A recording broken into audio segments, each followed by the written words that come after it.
Well, Capricorn, it's March 2019, so it says here, and there's an incredible focus on your own self this month. We see here Venus, which has been there for a while, along with these other slower moving planets, including your ruling planet Saturn, but the moon here also. And this is very, very karmic. I don't often talk about these karmic points, but I want to talk a little bit about that, and I do so in the introduction if you want to watch that as well, where I talk about the intention of karma rather than the actual action of karma. And here we see the karmic point, what we call the North Node, having recently moved into your 7th house of marriage, intimate affairs, de facto relationships, business partnerships.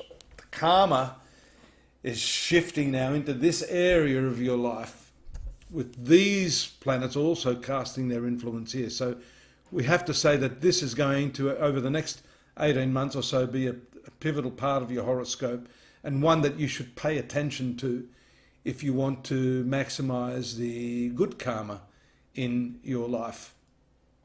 Here we see that there's some challenge here from Uranus, but if you'll note, there's a couple of quick transits that's happened there. On the 1st, Venus moves to the finance sector, your best planet, bringing with it some good fortune over 3 weeks, because it moves out of there later in the month, around the 26th. So capitalize on that. But at the same time, we see here, keep your eye on this Uranus moving straight out on the 7th, just as the new moon forms here in the 3rd house. So I'd sort of avoided using the wheel, but sometimes I think it's a bit easier visually to show you how you can't just simply take, well, here's one planet, this is what it means, but we need to take a combination of these planets to see how they are impacting upon you. See here, Mercury also goes retrograde at that time.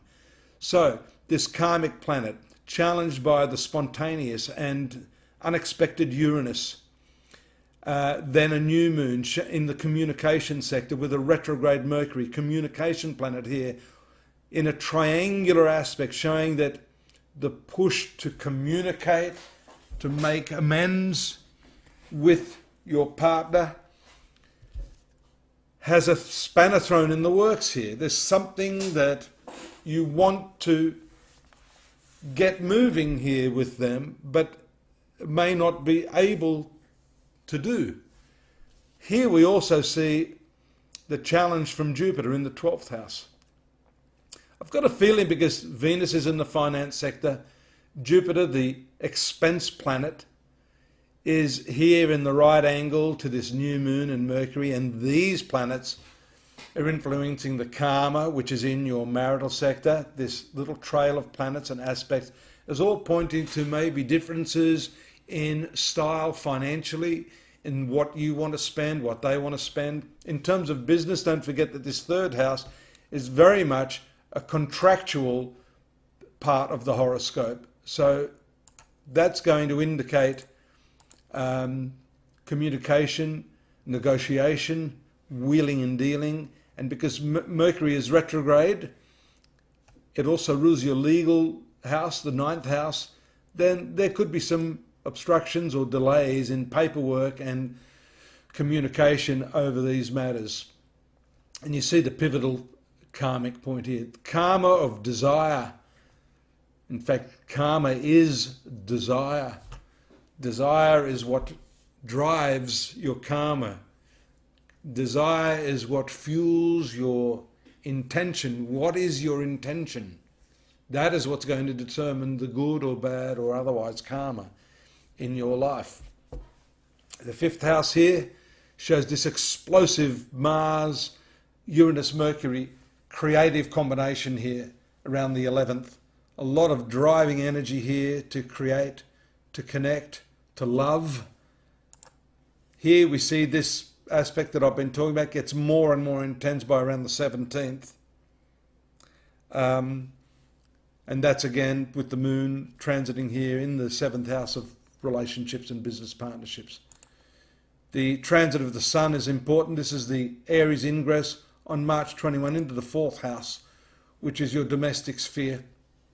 The sun is not a friendly planet, and unfortunately this may cause some problems in the domestic area after this point. This can show some injurious energies to the mother, some problems in your communication with the mother, and also problems because the fourth house is not only the mother but your domestic house, the residence itself. This is the house of debts along with the sixth house. Banking and finance may be called into question here, and there can be some problems associated with that. Don't delay, however you may have to, because up until the 28th we see here that Mercury, the planet of negotiation, there it is, it goes direct, stationary actually, on the 29th. And so therefore all of these issues relating to relationships or the bank manager, your house, your home, all of those things are likely to move forward only on the last 2 or 3 days of the month. You'll notice also, I'll just go back a little so you can see that it's snuck in. We have to see all of these planets in concert. See there, 28th, bang, Venus, your best planet, moving into this zone of negotiations just as Mercury goes forward. So that's a beautiful thumbs up, green light for you in all of those areas that we just mentioned. I'm hoping you'll join me again next month. Please subscribe. We need your subscription. We need you to visit our site so you can see what else we've got in store for you there. We've got the text-based readings for the month of March that I've written. We've also got the yearly transits, and it's always a good idea to take what I call this horoscope, the slice of the space-time salami, and get it in context so you can see where it's going, even prior to me giving you next month's reading, which I hope you'll be here to get. Same time, same channel. Talk to you then. Bye-bye.